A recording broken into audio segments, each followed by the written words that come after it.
안녕하세요. 요즘 코로나 백신 맞고 나서 혀가 아프기 시작했다는 환자분들이 한연에 오고 계십니다.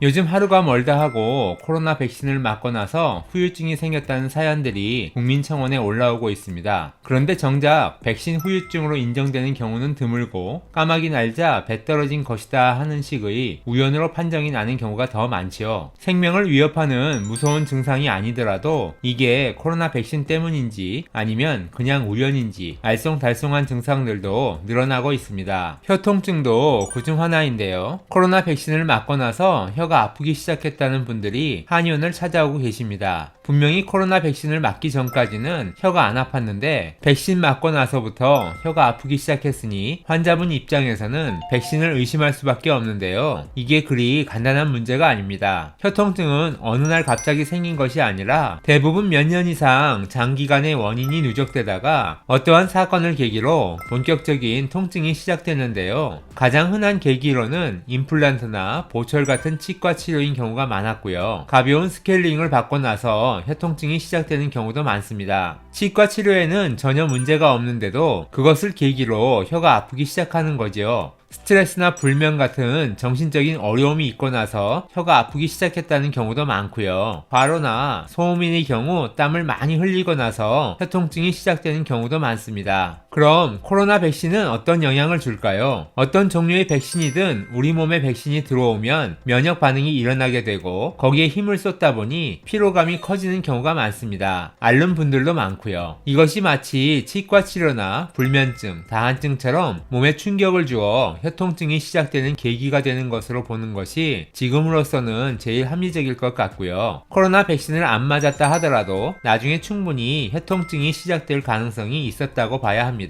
그러니 백신을 맞은 것을 후회하실 필요는 없고요. 언제 생겨도 생겼을 병이 코로나 백신을 계기로 시작된 것이라고 보고 열심히 치료를 하시는 것이 가장 현명한 대처이실 것 같습니다. 또 이런 일을 막으려면 백신 접종 후에 충분히 쉬어주시고 잠을 충분히 주무시도록 노력하셔야 하고 평소에 땀이 없으신 분들은 억지로 땀을 빼지 않으시는 것을 추천드리고 싶습니다. 그럼 오늘도 건강하고 행복한 하루 되세요. 감사합니다.